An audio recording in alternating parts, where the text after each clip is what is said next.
Hi, this is Craig Stocks here for Utah Desert Remote Observatories. You can find us online at utahdesertremote.com. And today we're going to be processing a little bit different sort of image. This was sent to me by one of our PiMagic Studio customers. This was captured with a color camera using a set of dual-narrowband filters, which is an increasingly popular approach with a color or one-shot color camera. And it does create some different processing challenges, so I want to walk through those challenges and show how I process this image in PixInsight and Photoshop using PiMagic Studio.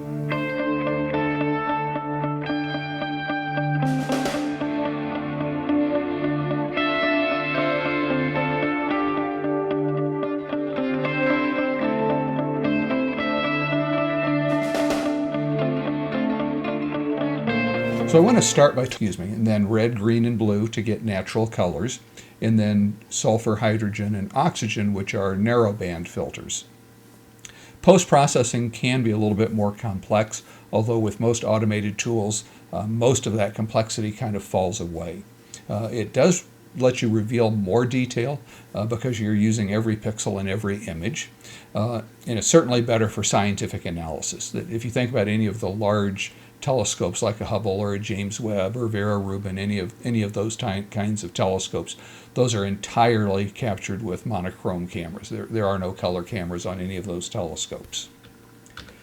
So color is real easy to think about when it's just simple red, green, and blue. And you hear the term RGB a lot, and that's what it stands for, red, green, and blue. And in fact, that's how Technicolor works, is they use black and white film stock and capture the video or the movie simultaneously on three reels of film, one with a red filter, one with a green filter, one with a blue filter, and then it can be projected back through those three filters to give you a color projection. So if you start by capturing an image with red, green, and blue filters, then it's fairly obvious you can assign red to red, green to green, blue to blue, and combine that to get a full color image. And that seems pretty straightforward. And that's kind of how a color camera works behind the scenes, in fact.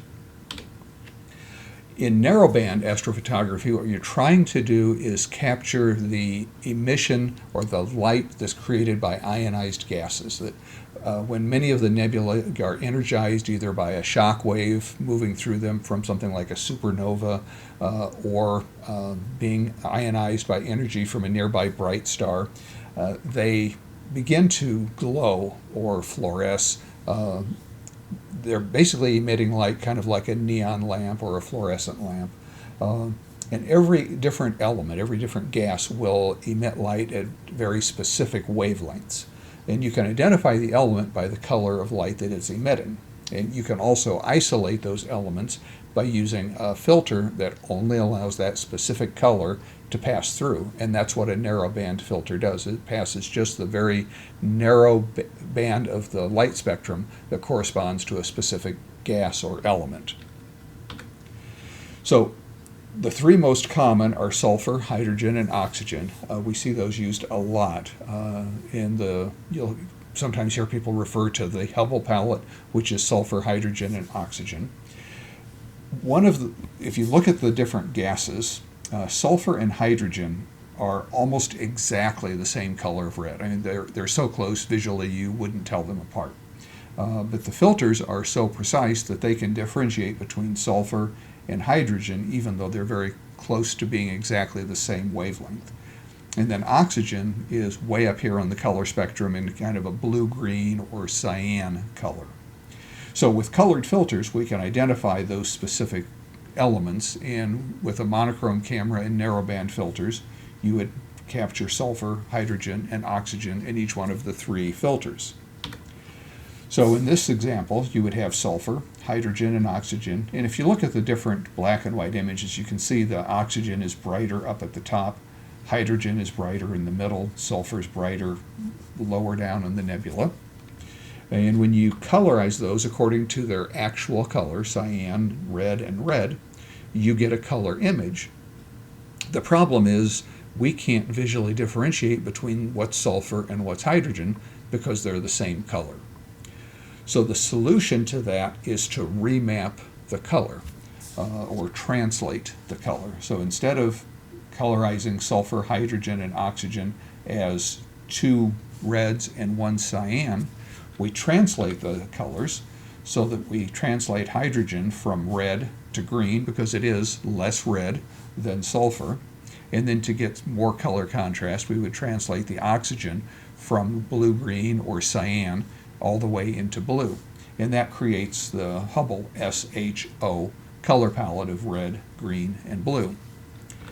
So now when we assign red to sulfur, hydrogen to green, and oxygen to blue and combine them, we get an image that clearly differentiates where the sulfur, where the hydrogen, and where the oxygen are most prevalent in the image. So that works really well with a monochrome camera. When you work with a color camera, there are a couple ways to approach it. The first, kind of the more traditional way to do it is with a dual narrowband filter. And the most common split hydrogen and oxygen. So it's like a narrowband filter that you would use with a monochrome camera, only it has two band passes, one for hydrogen and one for oxygen. So it's recording the red of hydrogen and the cyan of oxygen, and that works real well on a red, green, and blue filter. And like Optilong, L Enhance, L Extreme, L Ultimate, Antilla, ALP, there's a lot of different manufacturers that create these dual narrowband filters. And that works well for hydrogen and oxygen. More recently, we're seeing kind of matched sets of kind of a double dual narrowband. ASCAR, for instance, has their PiMagic Duo, where you have one filter that is hydrogen oxygen and a second filter that's sulfur and oxygen. So by using a combination of both filters, you're capturing all three, hydrogen, sulfur, and oxygen. But both of these images are going to be red cyan because it doesn't change the color of the red, it just captures a little bit different spectrum. So you need special processing to map these two red and cyan images into a full color SHO image, and that's what we're going to talk about today.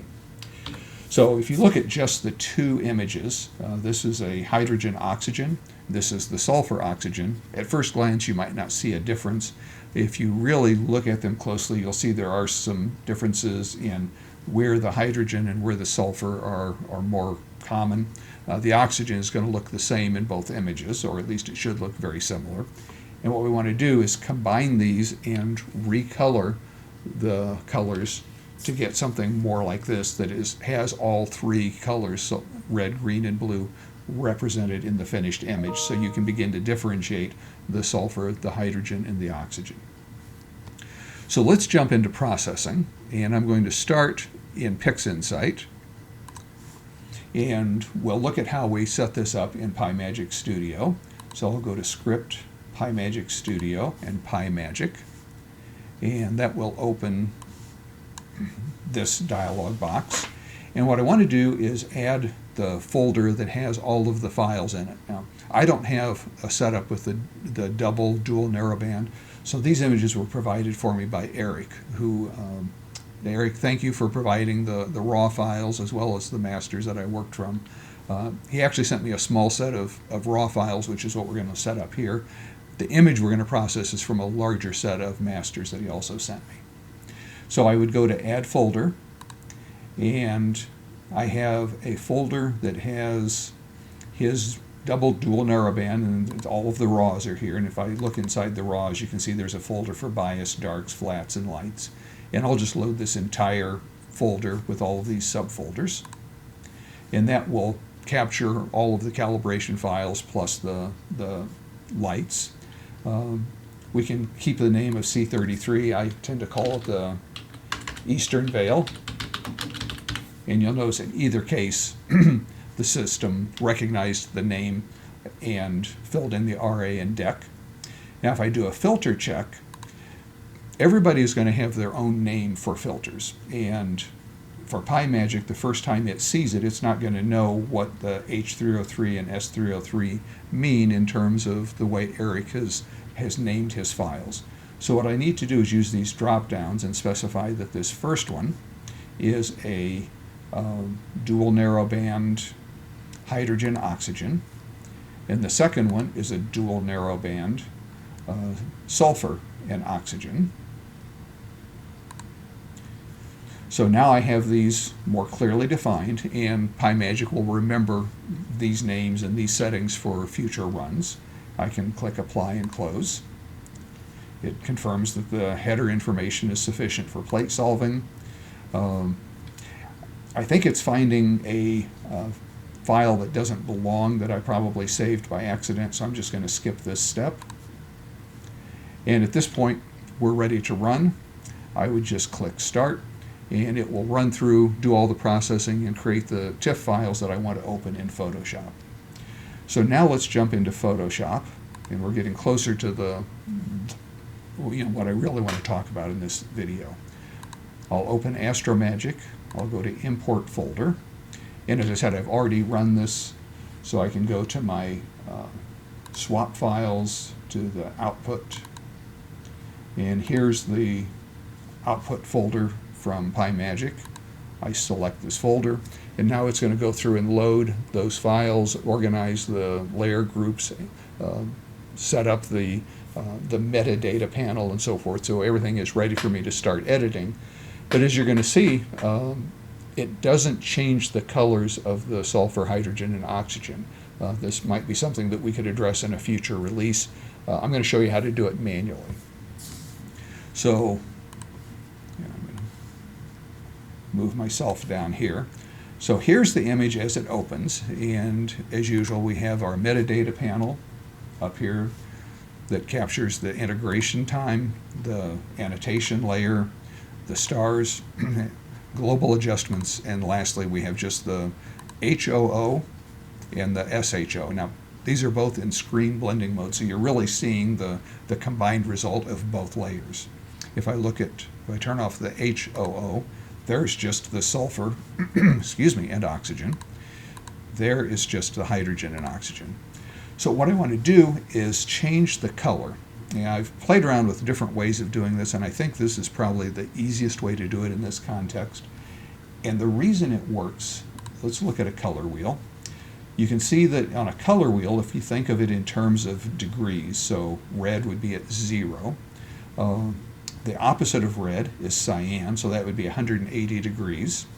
Green would be at 120 degrees. Blue would be at 240 degrees, and so forth. So if I want to change red to green, I would need to shift my red 120 degrees out of phase so that instead of being red, it would be green. And in fact, that's what we want to do with the red in the hydrogen group. So let's go back to our image, and I'm going to turn off the sulfur for the time being, and I'll expand this layer group that has the HOO image. And if I look at this hue saturation adjustment layer, now so far there have been no adjustments made to it, it's just there for us to use. What I want to do is shift the red 120 degrees, and I can do that with this hue slider. So if I select the red, so I'm just going to affect the reds, and if I move this hue slider to the right 120 degrees, and I can even just type in 120, you can see now it hasn't changed the color of the cyan, but I've changed the color of the red to green, and that's exactly what we want to do with the red. And I want to remap the cyan to blue. Now mathematically the perfect shift would be 60 degrees, because the cyan is starting out at 180. I want to shift it to 240, so that would be 60 degrees. From experimenting, at least with this image, 60 degrees doesn't work as well as 40 degrees. So instead of 60, what I'm going to do is click on the cyan, and I want to shift it 40 degrees. And that has recolored my cyan now to blue, and I might want to boost the brightness just by expanding my histogram a little bit. So there's our green and blue from the hydrogen. Now let's go to the sulfur layer, and again we'll go to this hue saturation. The red is already red, so that's fine. The only thing we need to change is the cyan, so I'll click on cyan. I'll shift it 40 degrees so that it becomes blue.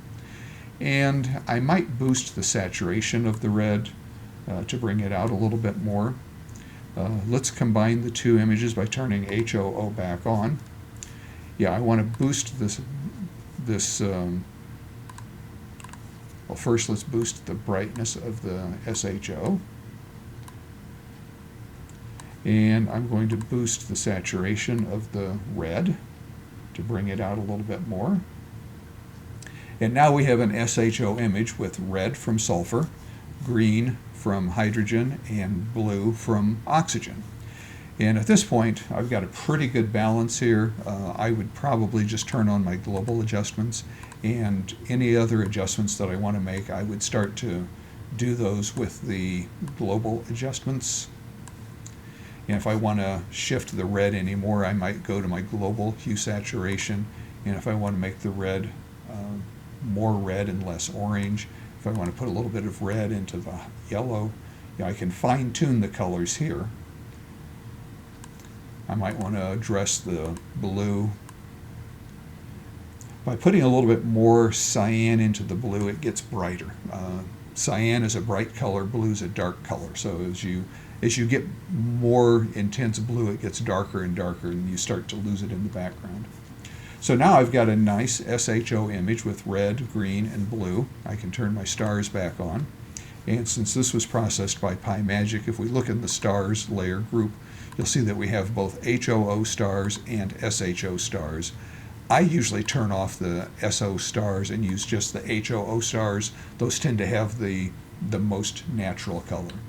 And then at this point, it's really just a matter of deciding what we want to do, if we want the annotations or not all of the annotations, if we want to include the metadata, if we want to change the opacity of the metadata, if we want to crop it, if we want to move any of these layers around. But it's pretty close to a finished image at this point. So the real purpose of this video is to talk about recoloring the color dual narrowband, where you have a combination of sulfur and oxygen and hydrogen and oxygen. Now there are filter sets that have hydrogen oxygen in one filter, sulfur and hydrogen beta in the other filter. Hydrogen beta is also kind of a cyan, very close to oxygen. So you can use the same process, but you just use different values to differentiate between the oxygen and the hydrogen beta. So you would actually have 4 colors in your finished image. So I hope you found this useful. If you have any questions, drop those in the comments down below. And as always, I hope you have a great day today and an even better night tonight under a clear, dark sky. Thanks.